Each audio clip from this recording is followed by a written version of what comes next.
Edhe kush më mirë se më i kërkuari Arjan Selmani këtu së Selmani, bashku me mirëmëngjesi ne dhe në mirë se studio. erdhe. Mirëmëngjesi. Mirëmëngjesi të dyve, faleminderit njerë për ftesën, ju përuroj për emisionin dhe Arjan, ne e dim që ne jemi njerëz shumë të mirë, si që potencova në studio, mirë po sot sigurt ndonjë klient Sigur që dikush e pret. Po, sot një klient thot, Valbona dhe Dritroj që e morën... Ma morën terminin. Ma morën terminin, pikërisht. mirë, tani falë asaj që edhe jemi në muajin e Ramazanit dhe kuptohet që... S'po zgjohen klientët Po, herët, e kemi hapësirën pak më të lirë në mëngjes. Më të limituar, mëngjesin e kemi po. Arjan, si janë mëngjeset për ty fillimisht, kështu? Si në ca ora e ke zakonisht zgjimin, rutina? Nëse flasim për ditë, për kështu normale, jo në muajin e shenjtë të Ramazanit, po do më dhanë ora 9, se ne fillim punëm në pren ora 10, dhe fillimisht për të pasur një koncentrim të mirë, pa tjetër një kafe dhe të pijet, se mund të gabojsh, ka ndodhë raste se jam zgjuar që më vonë, se kam pi kafen, e kam gabu trajtimin. Mos e tu! Ai pacienti më thot vetë, më thot, a ke pi kafe, doktor? A be këtë kraun tjetër e kam, pas e kam këtë. Ajo është momenti ma... Shiko, ajo është edhe më mirë se falas, trajtime falas pastaj. E ka një terapi falas? U bona si ato që ja operu një kambën e shëndosh, ja operu pacientin gabimisht. Gabimisht ja operu. Po ka kështu gabime në mjekësi që ka ndodhur, kemi dëgjuar, por uroj të mos jemi pacient të tillë. Që mos na ndodhë. Ne po flasim jo rastisht e zgjodhëm temën e sotme, sepse pasiviteti i shumtë, shumë njerëz po i orienton për tek puna juaj. Sepse ka filluar jeta të bëhet shumë pasive.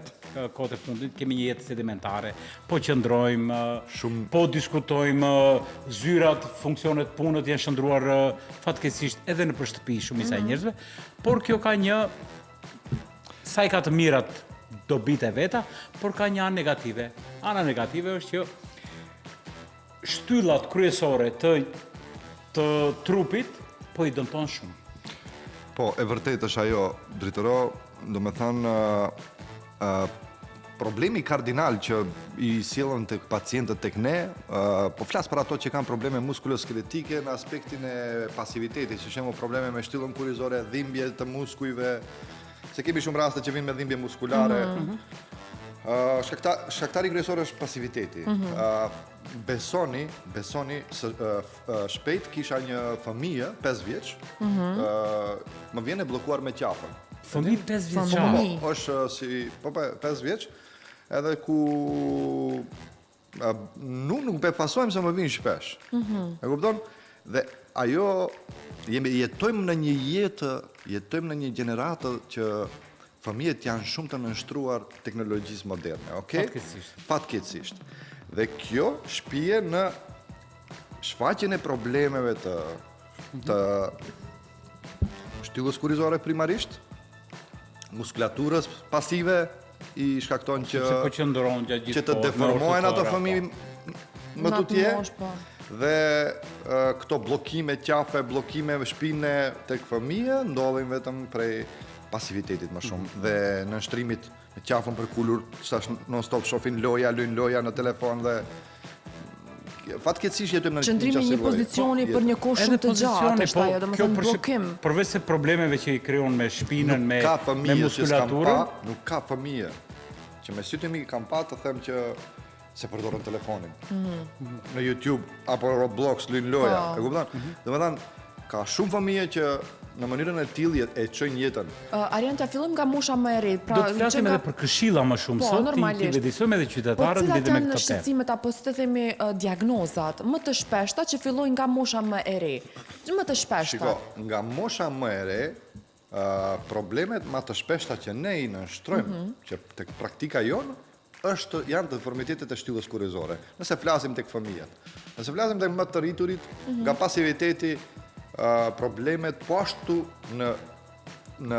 si të them, në pozicion të parë janë problemet e shtyllës kurizore, besoni. Kemi shumë raste që vinë që kanë probleme me hernia diskale, me probleme çrregullime në nyjet e boshtit kurizor, me dhimbje muskulare që bllokohen, për shembull, ato janë prej pasivitetit më shumë, po jo gjithmonë kemi edhe raste ku janë njerëz aktiv, merren me aktivitet fizik dhe kanë probleme me shtyllën kurrizore. Kam probleme me shtyllën kurrizore. Ushtrimet e gabueshme. Ushtrimet e gabueshme, mënyra e ushqyerjes, mënyra e ushtrimeve si i praktikojnë, mos kombinimi i duhur i peshngritjeve, se që ja kam pas raste që shembull nga peshngritjet e mëdhaja që i ka bo impulsive, do me thanën, ka shkaktu që të formohet një lloj herni diskale në një segment të kurrizit ku patjetërsisht duhet të operohet. Po, dhe është interesant se pacienti pas një vjeti, prej kur janë shfaq simptomet, pas një viti vjen me simptomet neurologjike dhe më thotë unë kam këtë problem. Thash si? Këtë problem, thash shpesh që bësh rezonancë magnetike. Po rezonancë magnetike çka të shohim, domethënë do të patjetër të operohet. Dhe kemi edhe raste të tilla. Ja faza të tilla të cilët nuk mund të gjejmë në zgjidhje tek ju, po shumë e vërtetë. Duhet patjetër tek kirurgët. Fatkeqësisht. Fatkeqësisht, edhe shiqur që i kemi. Shiqur që i kemi sepse po gjejmë zgjidhje për të. Por unë do doja të pyesja, cilët janë ato sëmundje që dikur thuaj që janë për më të moshuarit dhe sot po ato sëmundje po i shohim edhe tek fëmijët. Po më të shpeshta.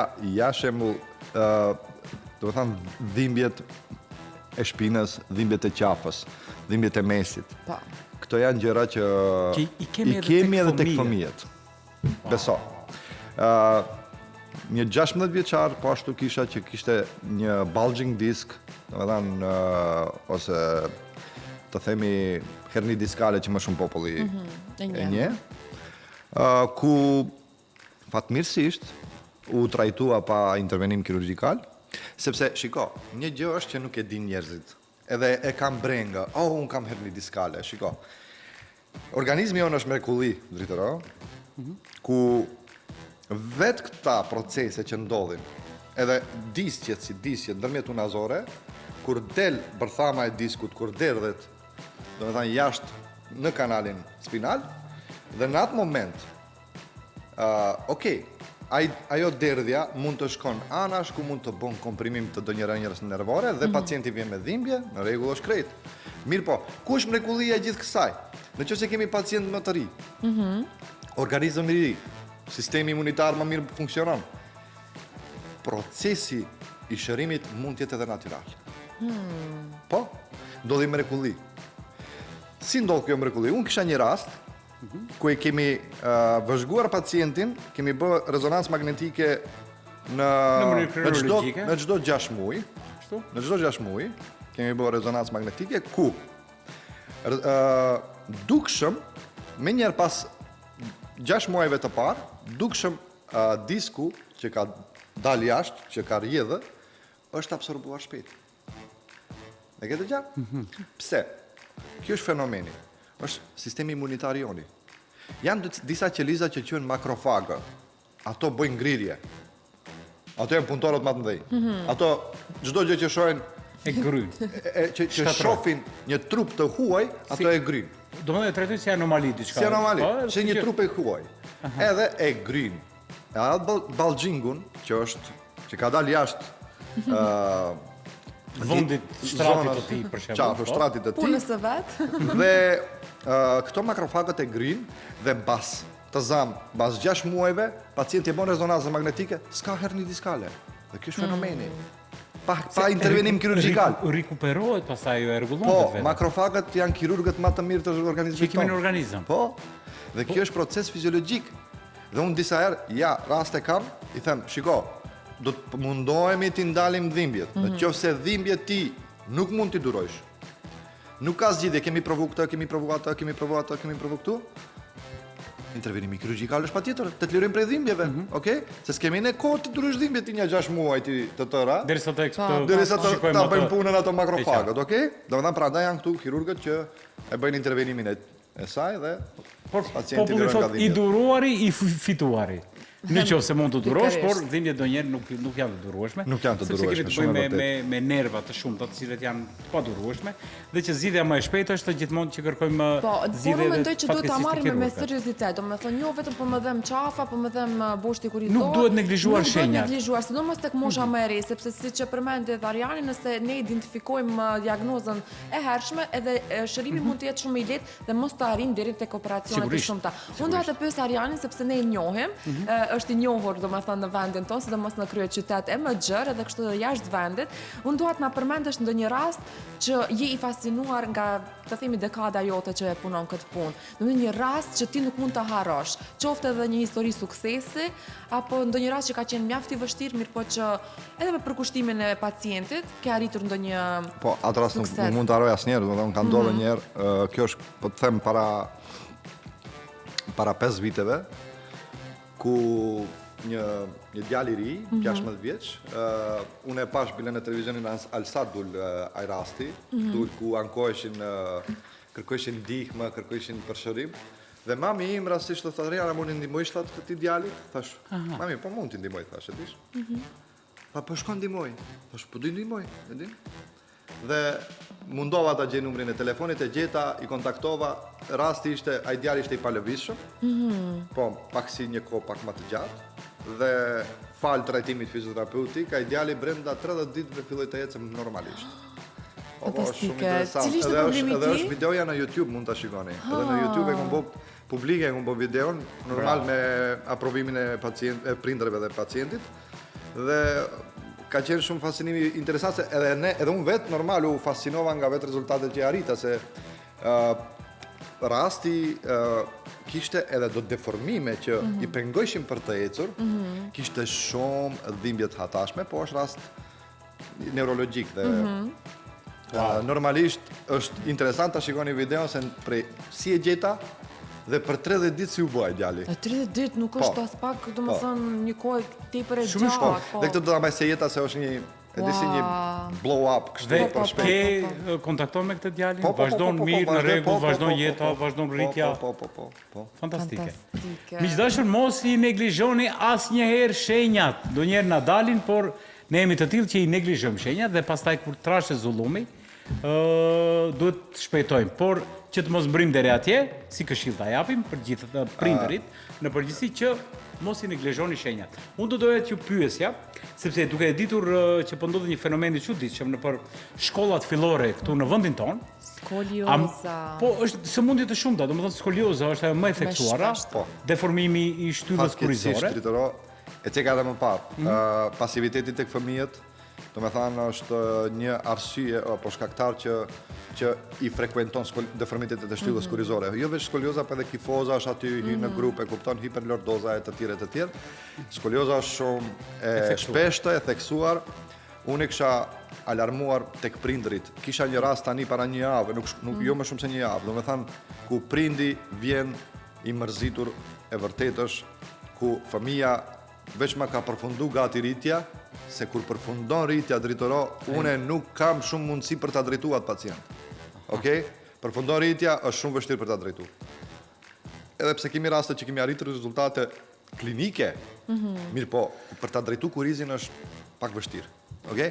Dhe ku e ceka, rasti që më erdhë, prindri thot, para një muaj e detektum, një skolios me 38 shkallë. Okej? Si mund ta detektojsh para një muaj? Okej, se kam pa fëmijën, se kam zhvesh fëmijën, në rregull, okej. Ku janë mjekët sistematik? E vërtet. Se ajo ka rotacion 20 shkallë. Kur flas rotacioni bie kukurizi kështu shkon. Domthonjë njeriu qëndron jo në ta me skolioz kanë ju duket se nga njëra anë është gungë. Është shpatulla në njëra. Këta bëjnë kontrolle sistematike. Atë ta quajmë që është neglizhenca e edhe prindrit edhe mjekëve sistematik. E kupton? Dhe shtash, prindrit, okej, normal, duhet pak të di mas ta mërzisish, se edhe fëmija është aty, dhe fëmija mund të traumatizohet, pastaj se jeta mund t'ju bëj probleme familjare, unë i thash, okej, prindri, realisht tashu është, prindri sa mundet, okej, mund t'a shikon, dhe një ndodhër që... Ka ndodhër, më, tashma, Ka ndodhër, po. Mirë po, është shumë alarmante dhe andaj i rekomandoj, e bëj një këshill të madhe, prindrit pak më shumë të angazhohen të shikojnë fëmijët. Okay? Në që se shofin, shikojnë diçka të dyshim tek boshti kurizor, është mirë që ose ortopedistin ta kontaktojnë sa më shpejt, ose fizioterapistin që ta konfirmon se ka të bëjë me deformitet të shtyllës kurizore. Një problem tjetër, se skolioza është deformitet tridimensional dhe normalisht shkaktari më i madh që e shkakton shtrëmbimin, nuk flasim për qëndrimin e fëmijëve, por flasim për rotacionin.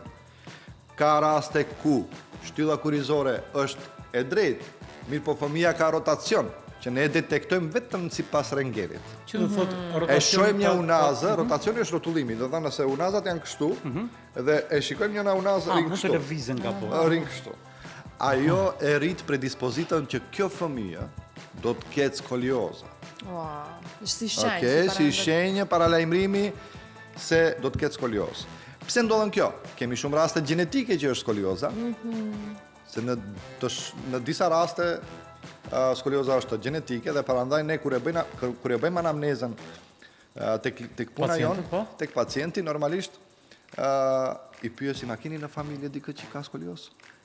E këtë qartë? Edhe pse, skolioza është idiopatike. Ta keni më të thjeshtë, se si bëhet edhe tretimi. Po, se më ka ndodhur rasti ku gjyshja ka pas skoliozën, edhe atë të njëjtën.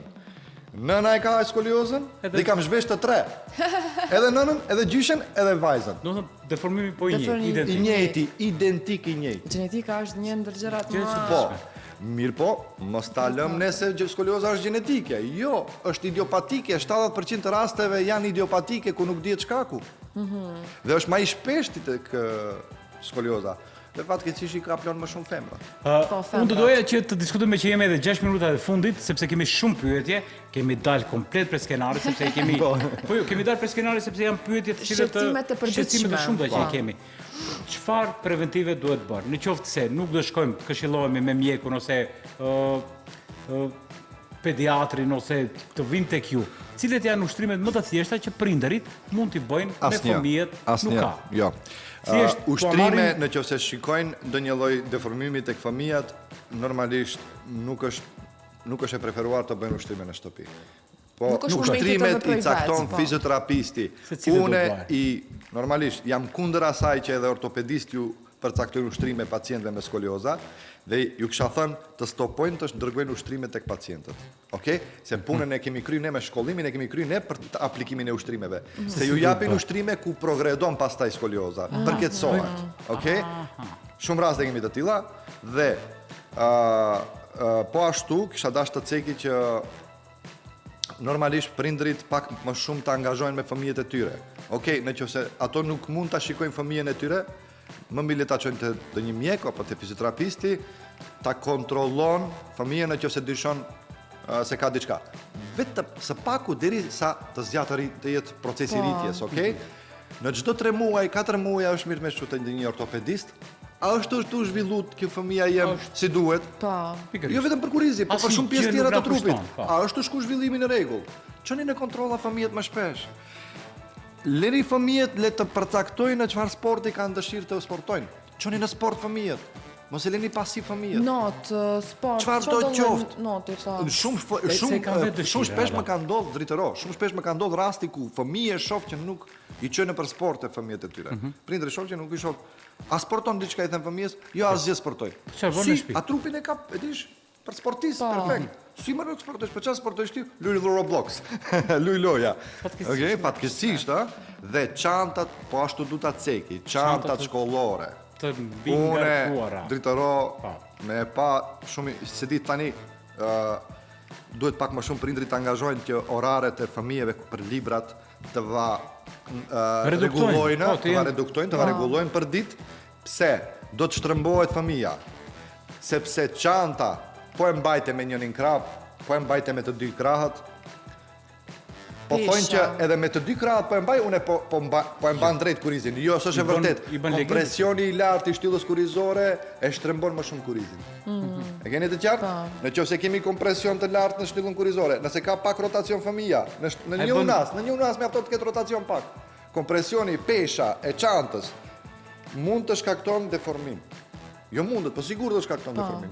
E sidomos që i kanë nga 8 apo 9 kg, sepse është shumë të rënda, shumë të garkuar, fëmijë shumë të vegjël. Kompresioni i lartë i shtyllës kurrizore shkakton deformim. Arian, edhe një pyetje për fund, domethënë me që po i afrohemi, a duhet të bëhet një aksion që fizioterapeutët në përgjithësi të bëjmë vizita në përshkolla gjatë aktivitetit të edukatës fizike, është shumë ide e mirë, ose që duhet të bëhet një mision që t'i vëzhgojnë. Unë jam për bashkëpunim. Unë jam gati për bashkëpunim. Unë kisha pas dëshirë, shembull në lagjen Çajir ta kapim, shembull një të jetë edhe profesionist tjerë, të jetë një ortopedist, të jetë edhe profesor edukatës fizike. Dhe t'u jepë si leksion profesorit të edukatës fizike. Është një ide shumë e mirë dhe është patjetër është alarmante, por është mirë t'i vëzhgojmë çato fëmijë. Sepse po ndërtojmë të rinj me të ardhme shumë të shtrembët. Shumë të shtrembët, fiks shumë mirë thaje. Kjo është shumë e mirë që nëse me që e bëjmë edhe si apel për studios televizionit Alsat, të gjithë kompetentët ose kryetarët e komunave mund të bëjnë një plan program për fizioterapeutët që mund t'i kemi, gjithandaj të cilët kanë dëshirë. Ajo bëhet me ekipë, është punë ekipore, e kupton? Që ti trajnojnë edhe profesorët ose arsimtarët të edukatës fizike. Si ti kontrollojnë, ti kontrollojnë, po edhe terapinë që mund ta kenë, le ta implementojnë gjatë orës fizike. Në punën tonë ne e kemi një është një skoliometër, i themi ne, ku e matë rotacionin e unazave. Tani është e thjeshtësh. Dhe një profesor i edukatës fizike mund ta posedon atë aset tool, si të themi, që mund ta përdorën tek fëmijët. E shef një fëmijë të dyshim, eja pak, veç e vendon skoliometrin, e lëvizën prej lart poshtë, nëse vëren ai ndonjë rotacion, mund ta dikton që ka deformitet fëmija, o ti do të shkosh te ortopedist, ti do të shkosh të kontrollohesh. Minuta e fundit. Pyetja e fundit. Si e shihni këtë stil jetese pas 10 viteve? Këta fëmijë. Kjo gjenerat. Kështu. Deformuar. Tallem, po. Fatkeqësisht. Nuk mund. Nëse nuk bëjmë trajtim, shiko, po, e vërtetë është. Do të thënë nëse vazhdon kështu, nëse vazhdon kështu, disa probleme që i ka një 50 vjeçar do i ketë në moshën 10 vjeç. Shumë e thjeshtë, fatkeqësisht. E frikshme, e tmerrshme, uroj që të vëdisohen gjitha prindërit, të paktën sot kur të kthehen fëmijët, një gjë mund të bëjmë, le të kontrollojmë shtyllën kurrizore. Shpinëm. Nëse shikojmë diçka të jo të barabartë, jo proporcionalisht në rregull, atëherë le të marrim masa. Arian, ju falenderoj shumë për ditën. Faleminderit për terminin që na lirove për ne. Të dëshiroj punë të mbarë dhe uroj që të mos kesh me problematika të shumta. Të ri të pak. Faleminderit edhe ju shumë për ftesën dhe për këtë punë që e bëni, ju përuroj për shikuesit uri me muajin e shenjtë të Ramazanit, për Hajr Bajramin që na vjen së shpejti, për shumë vjet inshallah e festofshim dhe pak më shumë duhet të jemi pak më të vetëdijshëm. Mos i lëm gjërat pak më. Mos i lëm gjërat për nesër asnjëherë, sepse sot dhe këtu tash është koha. Faleminderit shumë Marian, faleminderit shumë Valbona.